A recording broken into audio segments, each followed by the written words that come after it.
pour pas que vous criez quand je vais vous dire ce que je vais vous dire. Bon, c'est le dernier jour aujourd'hui. Je prends 3 semaines de repos. Croyez-moi que j'en ai bien besoin. Je suis capoute complètement après une année de tellement de cours et tellement de travail, sans compter toutes les sorties que j'ai fait en dehors d'Israël pour faire des séminaires. Et, et donc, cette année, je pense que je vais en avoir pas mal d'ailleurs aussi. Et, et donc, aujourd'hui, j'ai un rendez-vous très important et malheureusement, encore une fois, vraiment, sincèrement, je m'excuse, je ne pourrai faire qu'une demi-heure de cours aujourd'hui. Donc, je vais pratiquement pas vous poser de questions aujourd'hui. Je voudrais conclure l'année que nous avons passée ensemble, une année absolument magnifique. Et je voudrais revenir sur un point très important, qui est l'union entre les Bnei Adam, les descendants d'Adam et Ève, à la fois parmi les nations, et les Bnei Adam qui font partie d'Israël. Je voudrais revenir pendant une petite demi-heure, 35 minutes sur ce point-là. Encore une fois, je m'excuse, il n'y aura pas de questions aujourd'hui parce que j'ai un rendez-vous très important enfin, 10 minutes après que je termine mon cours avec vous. Encore une fois, on reprendra. Ah oui, j'ai oublié de vous dire, on reprendra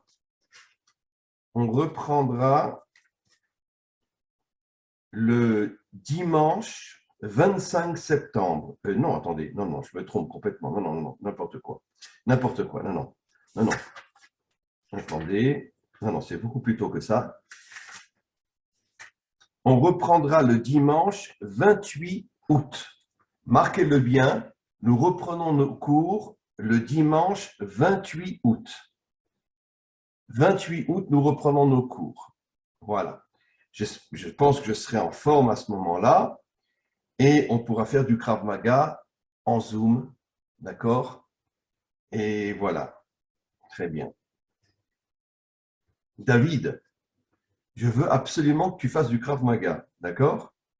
D'accord, je vais apprendre. Non, mais je pense qu'il doit y avoir des maîtres de Krav Maga à Lille. Je voudrais Mhm. que tu fasses du Krav Maga. D'accord. D'accord? C'est Comme ça, payant ça? oui, bon, c'est pas donné, mais comme ça, quand tu viendras en Israël, on fera du Krav Maga ensemble et je te casse la figure. OK? D'accord. OK. Non, mais essaye vraiment de faire du Krav Maga. D'ailleurs, tous ceux qui peuvent, Rana Ivo et tout ça, faites du Krav Maga parce que c'est un sport extraordinaire et qui donne des forces intérieures absolument magnifiques. Voilà, on va commencer donc, et je voudrais revenir donc d'abord, encore une fois, je répète, on a passé vraiment une année extraordinaire ensemble et j'ai pas de mots pour vous remercier tous et toutes de votre participation, de vos questions, de votre présence qui était absolument merveilleuse, fabuleuse. Je sais, je l'ai déjà dit, mais vous ne pouvez pas imaginer le respect, l'amitié que j'ai pour vous. Et comme je l'ai déjà dit et je vais le reprouver aujourd'hui, nous sommes vraiment sur le chemin de la délivrance parce qu'il y a un réveil extraordinaire entre Israël et les nations que vous représentez. Et bien sûr, il y en a beaucoup d'autres encore, mais en tout cas pour le groupe Rai, vous représentez donc une partie des nations adamiques.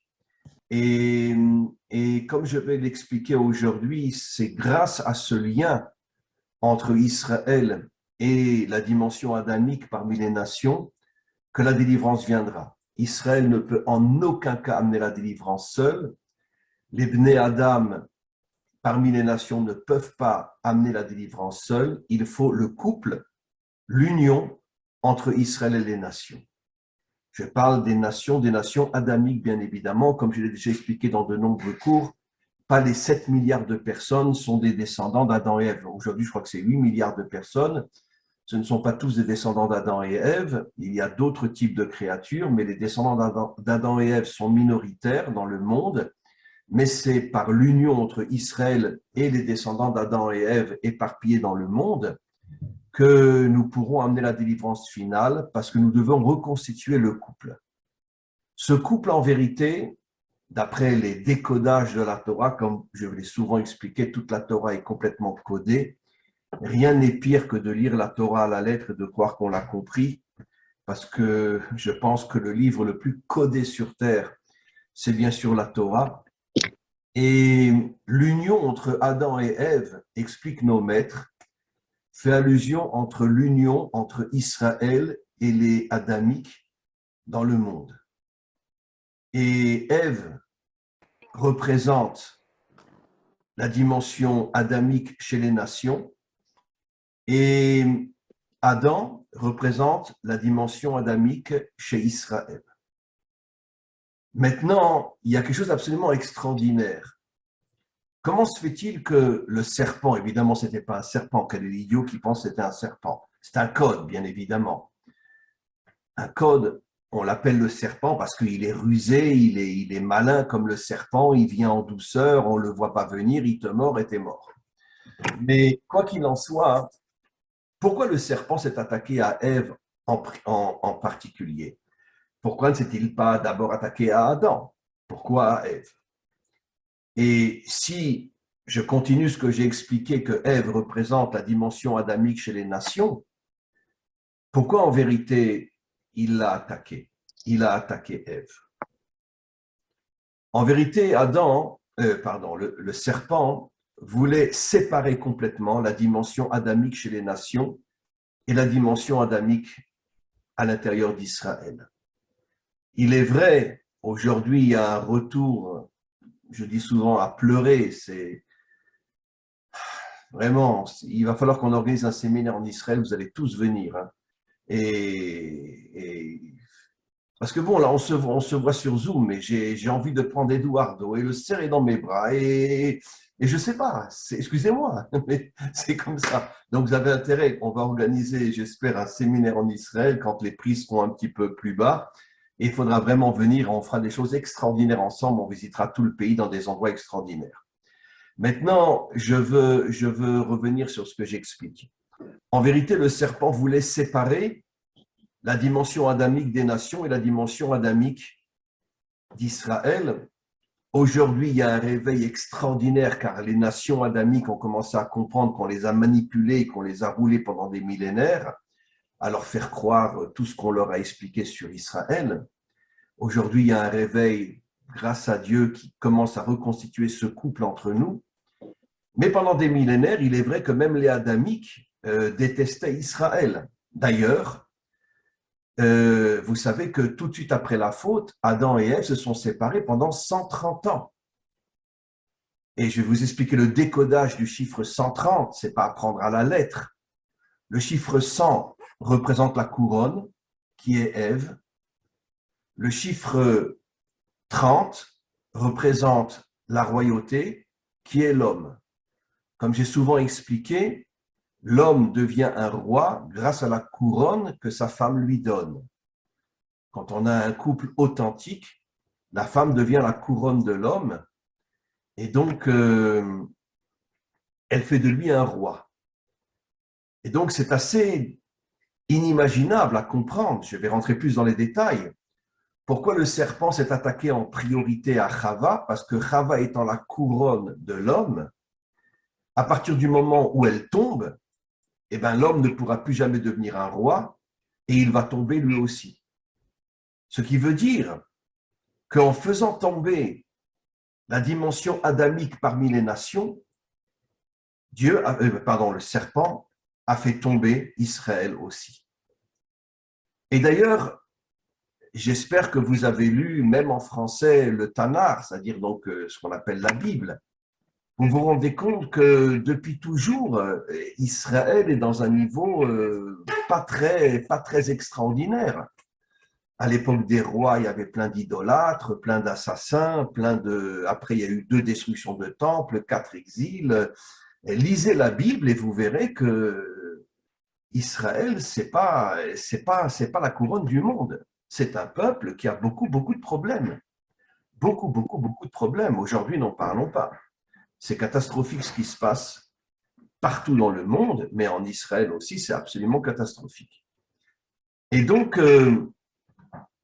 le serpent voulait priver Israël de devenir roi en faisant tomber sa couronne, qui est son épouse, qui est, d'après le décodage, la dimension adamique des nations. Et donc, je vais dire quelque chose d'absolument incroyable. Je sais que, mais bon, c'est mon chemin et je n'ai peur de rien. Je sais que beaucoup de Juifs qui écouteront ce cours, parce que ce cours-là, comme c'est la fin de tous nos cours pendant une année, je vais le mettre sur le site pour tout le monde. Et je sais que beaucoup de Juifs vont me prendre pour un taré, pour un débile mental, ne parlons pas des rabbinim. Et je vais vous révéler quelque chose d'absolument incroyable. Israël retrouvera sa véritable dimension lorsque les nations adamiques se réveilleront, c'est déjà le cas maintenant, et poseront leur couronne en tant que dimension féminine sur la tête d'Israël.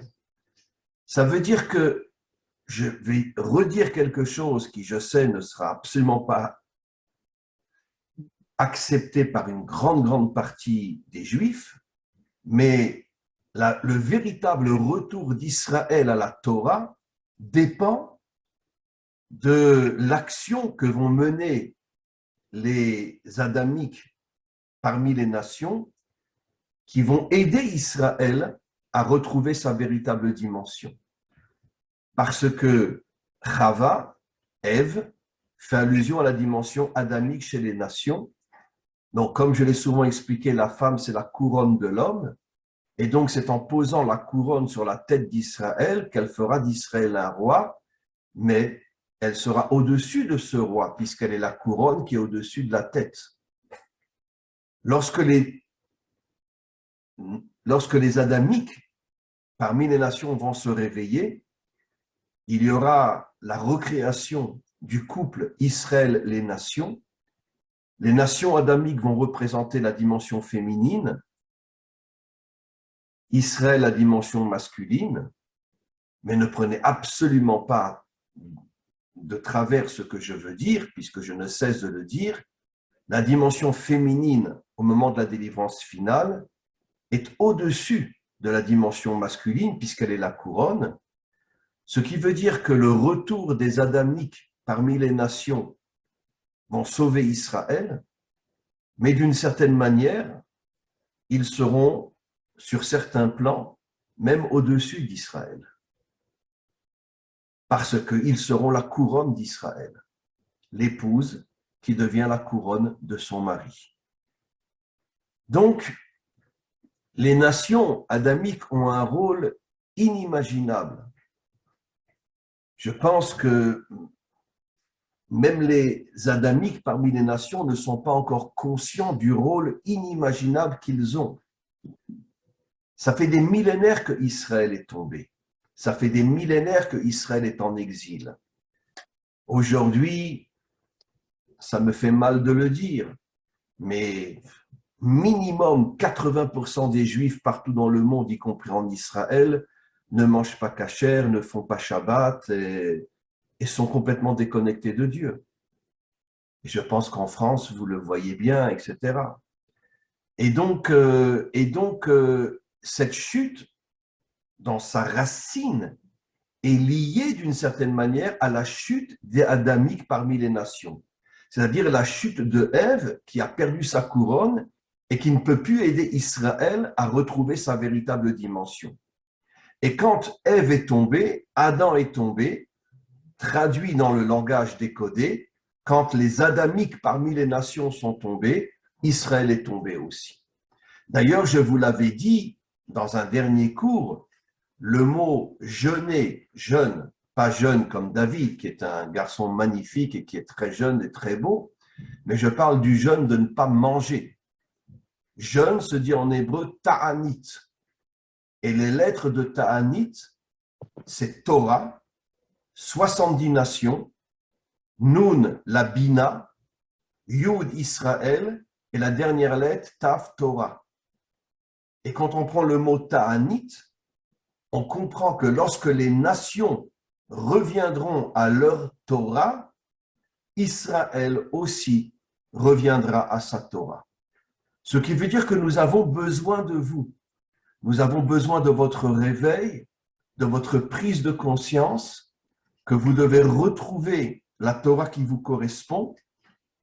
Et à partir du moment où vous retrouverez la Torah qui vous correspond, à ce moment-là, vous deviendrez la couronne d'Israël et ensemble, nous deviendrons un couple qui amènera la délivrance finale. Parce que la première chose avant la délivrance finale, c'est la reconstitution de ce couple adamique, en partie chez les nations et en partie chez Israël. Et encore une fois, je me répète, le rôle principal de la reconstruction d'Israël et de la délivrance viendra de la dimension adamique parmi les nations. Maintenant, je vais vous expliquer quelque chose encore de plus profond. Quand vous prenez, bon, en français on dit Ève, je ne sais pas pourquoi on dit Ève, en hébreu c'est Chava. Chava s'écrit Chet, Vav, E. Vous savez que chaque lettre en hébreu a une valeur numérique. Chet a pour valeur numérique 8, Vav 6, 8 et 6, ça fait combien? Ça fait 14. Et la dernière lettre, un E, a pour valeur numérique 5, ça fait 14 et 5, 19. Si vous rajoutez les deux lettres 1 et 9, ça fait 10. Ce qui veut dire que la femme authentique possède en elle les 10 attributs divins. Ça veut dire qu'elle possède dans son intériorité toutes les forces qui vont permettre d'amener la délivrance finale. D'ailleurs, nos maîtres le disent depuis plus de 2000 ans, la délivrance finale viendra par le mérite des femmes. Et ils ne disent pas uniquement des femmes juives, ils disent les femmes. Ce qui veut dire qu'il y aura énormément de femmes parmi les nations adamiques qui, elles aussi, joueront leur rôle d'être, on pourrait dire, la source de la délivrance finale parce qu'elles contiennent les 10 attributs divins. Regardez le mot Adam maintenant. Aleph, 1. Dalet, 4. 1 et 4, ça fait 5. Même, 40. 45. 4 et 5, ça fait 9. Vous voyez que l'homme n'a pas les 10 attributs divins. La femme a les 10 attributs divins, mais l'homme n'a pas les 10 attributs divins. Il n'a que les 9 attributs divins. Et lequel lui manque? La royauté, le dernier. Pourquoi? Parce que tant que la dimension adamique parmi les nations ne retrouvera pas son rôle véritable, tant qu'elle ne comprendra pas quelle est la couronne d'Israël, l'homme ne peut pas atteindre la royauté. Le dernier attribut qui lui manque, il n'a que 9 attributs, il lui manque le dernier. Il a besoin de la couronne des nations adamiques pour retrouver la royauté et redevenir un homme authentique. Pourquoi je dis un homme authentique? Nos maîtres expliquent, je l'ai déjà dit des milliers de fois, mais c'est important de le redire aujourd'hui. Qu'est-ce que c'est un roi? Un roi, ce n'est pas un taré qui est assis sur son trône avec une couronne sur la tête. La définition du roi, disent nos maîtres depuis des millénaires, c'est celui qui défonce tous les obstacles et ne rebrousse chemin devant aucun obstacle. Et même s'il peut le contourner, il préfère le défoncer. Mais grâce à qui l'homme authentique, que ce soit l'adamique parmi les nations ou l'adamique parmi Israël, grâce à qui il redevient un roi qui défonce tous les obstacles? Grâce à la couronne qui est son épouse. Et au niveau beaucoup plus général, grâce au adamique des nations qui vont devenir la couronne d'Israël. Donc vous vous rendez compte le rôle inimaginable que les nations adamiques ont? D'une certaine manière, on peut presque dire que c'est eux la source de la délivrance. Puisque, encore une fois, c'est sûr que le Mashiach sera un homme, mais je l'ai déjà dit des milliards de fois. Qui va lui donner toutes les forces de pouvoir amener la délivrance finale? Il va les puiser de son épouse. Il va les puiser de sa couronne. C'est elle qui va lui donner toutes les forces qui fera de lui un homme surnaturel qui pourra se battre contre tous les méchants de ce monde. Et d'ailleurs, je l'ai déjà dit aussi, la femme a plus de bina que l'homme, et vous savez que l'attribut de la bina, disent nos maîtres, ce sont des forces surnaturelles qui permettent de les dégager, ces énergies, vers l'homme et de lui donner aussi des forces qui sont beaucoup plus hautes que s'il est un simple homme attaché et prisonnier à l'intérieur de la nature. D'où reçoit-il ces forces surnaturelles? De son épouse. Alors, on voit encore une fois, et je vais aller un petit peu plus loin, que la femme possède les 10 attributs divins et l'homme n'en possède que 9. Il a besoin de son épouse pour atteindre la malchoute, c'est-à-dire recevoir la couronne. Et au niveau des nations, c'est bien sûr le lien entre la dimension adamique féminine chez les nations et la dimension adamique masculine chez Israël. Mais encore une fois, c'est au moment de la délivrance, la femme sera au-dessus de l'homme, c'est-à-dire que la dimension adamique des nations sera au-dessus de celle d'Israël à partir du moment où les nations auront retrouvé la Torah qui leur correspond.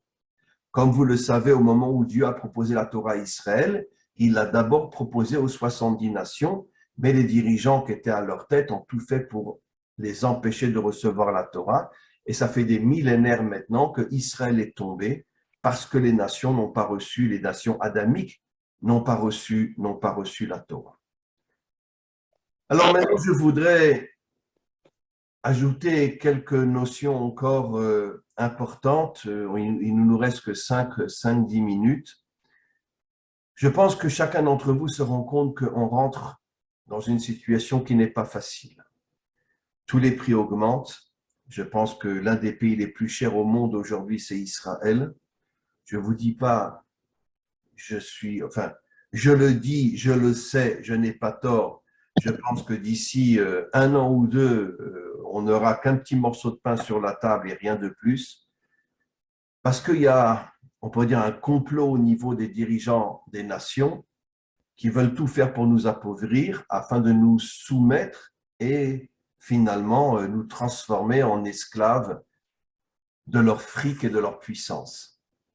Et aujourd'hui, la vie en Israël est extrêmement chère. On peut même pas, tout a augmenté. L'essence a doublé.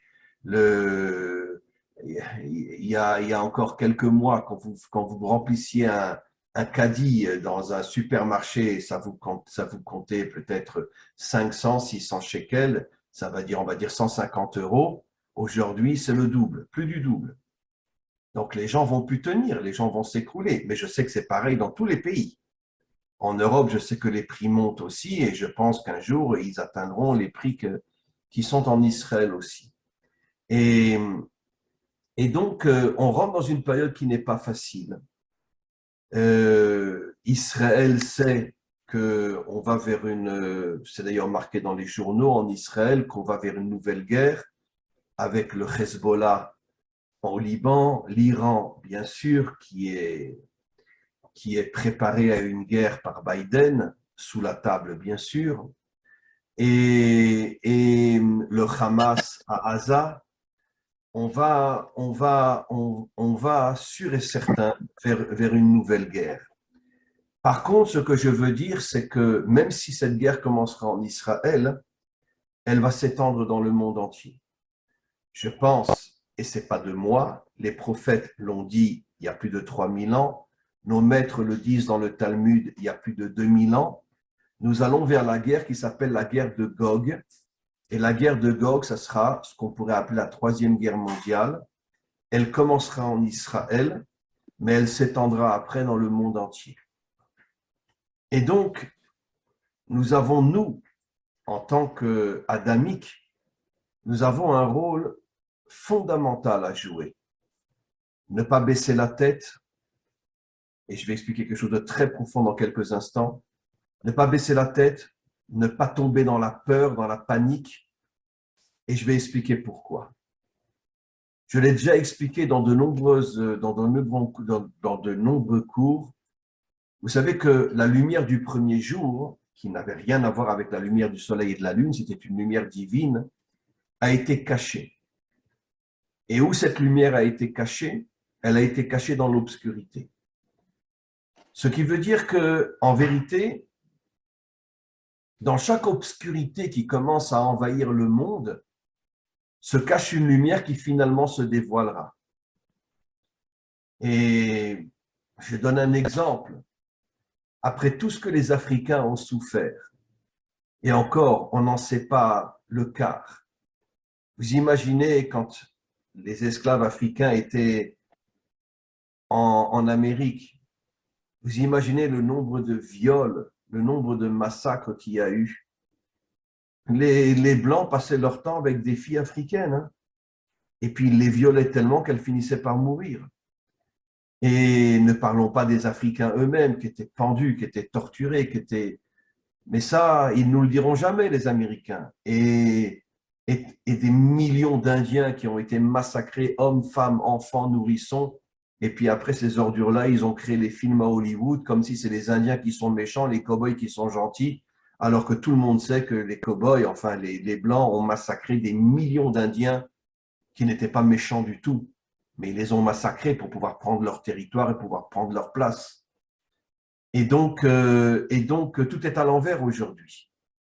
Mais encore une fois, ce que j'étais en train d'expliquer, c'est que bon, les Africains ont été terriblement abîmés, eux aussi, mais pareil en France, pareil dans l'Europe, toutes les guerres qu'il y a eu, les croisades, comment on appelle ça, l'acquisition et quantité de guerres, la guerre de 100 ans entre l'Allemagne et la France, les deux guerres mondiales où 70 millions d'Européens sont morts, etc. On se prépare à une troisième guerre mondiale. Mais cette troisième guerre mondiale, comme je vais l'expliquer, elle cache en elle une lumière inimaginable qui se dévoilera et qui sera la délivrance finale. C'est la dernière guerre mondiale qui amènera la délivrance finale. Et je vais vous donner un exemple dans ce qui est contre nos peurs. Oui, il faut absolument qu'on arrive à lutter, Christelle, contre nos peurs et de savoir que dans ce conflit qui va éclater, je ne sais pas quand, mais se cachera une lumière inimaginable. Je vais vous donner un exemple. Et je vous avoue très sincèrement que moi-même, je ne comprends rien à cet exemple-là. La Shoah. Vous savez que ce n'est pas 6 millions de Juifs qui sont morts dans les camps, c'est 9 millions. Le Yad Vashem a fait des études pendant pratiquement 70 ans et a trouvé que c'était 9 millions. Pourquoi on ne le dit pas au monde entier? Parce que déjà la majorité ne nous croit pas que c'est 6, alors ils vont croire que c'est 9. Mais bon, peu importe. Ce n'est pas ça le sujet. Le 9 millions de Juifs massacrés dans les camps de concentration, 3 ans après, Israël renaît sur sa terre. Comment vous comprenez une chose pareille? C'est bien la preuve qu'il y avait une lumière incroyable qui se cachait dans cette obscurité. Et il lui a fallu 3 ans à cette lumière pour se dévoiler et Israël renaît sur sa terre. Ah oui, je voulais dire quelque chose, j'ai complètement oublié. Au sujet des Africains, je reviens en arrière. Les Africains sont massacrés, ils sont torturés. Je parle en Amérique, bien évidemment. Les filles sont violées, sont massacrées, etc. Mais il y a quand même eu, on pourrait dire, une lumière qui s'est dévoilée. Quelqu'un aurait pu imaginer un jour qu'un président américain serait noir, Obama. Bon, évidemment, je ne partage pas du tout ses idées parce qu'il est anti-israélien. Mais malgré tout, je respecte quand même le fait que vous auriez pu croire un jour qu'un président noir serait président de l'Amérique après tout ce que les Blancs ont fait aux Africains. On aurait pu croire une chose pareille. Ça veut dire que c'est aussi une preuve fabuleuse que dans toutes les obscurités se cache une lumière qui finalement finit par apparaître, que ce soit chez nous, que ce soit chez les nations. Mais comment on peut imaginer une chose pareille? Après tout ce que les Blancs ont fait aux Noirs en Amérique, tout d'un coup, Obama devient président des États-Unis. Mais comment c'est possible? Ça prouve bien que dans chaque obscurité se cache une lumière inimaginable. Cette lumière, pour se connecter à elle, mes amis, il faut ce qu'on appelle en hébreu la émouna. La traduction en français, je ne l'aime pas, c'est la foi. Mais la foi, c'est quelque chose qui est au-dessus de la compréhension. Parce que c'est sûr que quand on va rentrer dans la guerre de Gog, c'est sûr que ça ne sera pas facile ni à voir, ni à entendre, ni à comprendre. Mais d'un autre côté, nous, les Bnei Adam, nous avons une âme qui est supérieure à la majorité de ceux qui ne sont pas des Bnei Adam. Nous avons cette étincelle de la foi, de la émouna dans notre âme, qui peut nous connecter au maître du monde, même si nous ne le comprenons pas. La condition pour réveiller cette étincelle, c'est d'en avoir peur de rien. C'est-à-dire que même si on est dans une situation très difficile, on doit se connecter à cette étincelle en se réveillant, en n'ayant peur de rien et en ayant la certitude que même si l'obscurité est catastrophique, un jour viendra où la lumière qui se cache dans cette obscurité finira par se dévoiler. Et même si on tombe dans notre foi, il vient ranimer le feu sacré, dit Christelle, vous avez 100% raison. Il y a des fois on tombe, c'est vrai. Vous savez que quand les Juifs sont sortis des camps de concentration, 99% ont dit au bon Dieu, va te faire foutre. On ne veut plus croire en toi. Pourquoi? Après ce qu'ils ont subi dans les camps de concentration. Mais beaucoup sont revenus après. Pendant 2, 3, 4, 5 ans, ils ne voulaient plus entendre parler de Dieu, mais beaucoup sont revenus. L'un des cas les plus célèbres, c'est Elie Wiesel. Elie Wiesel, tous les jours, on rentrait dans la cabane des enfants. Lui, il avait 11-12 ans à cette époque-là, quand il était à Auschwitz. Et les nazis prenaient au hasard 2, 3, 4 enfants. Ils sortaient tous les enfants, ils les pendaient devant leurs yeux. Il a écrit un livre où il le dit. Comment voulez-vous qu'un enfant qui voit ça pendant des années, il ne va pas dire au bon Dieu, va te faire voir? Comment voulez-vous qu'il continue à croire en Dieu? Un enfant, c'est impossible. Mais Elie Wiesel, il est revenu. Après des années où il était complètement laïque, il est revenu. Il est redevenu un vrai juif. Pratiquant Shabbat, Kashrut, etc. Mais il lui a fallu de nombreuses années pour sortir de son trauma. Vous comprenez? Et je vous le dirai, mes parents aussi. Mes parents, ils ont perdu toute leur famille pendant la guerre. Après la Shoah, ils étaient complètement laïques. Mais avec le temps, ils sont revenus. Aujourd'hui, ma mère est très religieuse et mon père aussi, bon, il est décédé il y a longtemps du cancer malheureusement, mais il a fini sa vie très religieux lui aussi. Et j'ai un frère qui est à Strasbourg qui est très religieux. Alors que, excusez-moi de vous le dire, mais quand on était jeune, on mangeait du jambon beurre. Mais on est revenu à la Torah. On est revenu à la Torah. Et on n'est pas les seuls. Ça veut dire qu'il y a un moment de chute, comme dit Christelle, mais quand Hachem sait que cette chute, elle est liée peut-être à un trauma, alors Dieu nous aide à remonter. Et c'est ce qui va se passer au niveau de toutes les nations adamiques. Un retour réel vers cette prise de conscience que nous sommes des hommes et des femmes authentiques et que nous devons former ce couple Israël et les nations, et ça sera la source de la délivrance finale. Voilà mes amis, je vais devoir m'absenter, il n'y aura pas de questions aujourd'hui. Ce cours-là, je vais le mettre sur le site parce que je pense qu'il est très important et qu'il termine finalement une année de présence entre nous. Je me répète, nous reprenons les cours. Nous reprenons les cours le 28. Le 28 août, nous reprenons les cours le 28 août, qui sera le premier Elul. Donc, ça tombe à dimanche, donc c'est magnifique.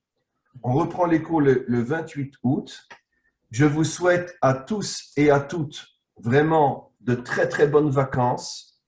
Et très sincèrement, mais je le dis vraiment de la manière la plus authentique, je voudrais vraiment, bon, en Israël, il fait beau encore au mois de novembre, au mois d'octobre.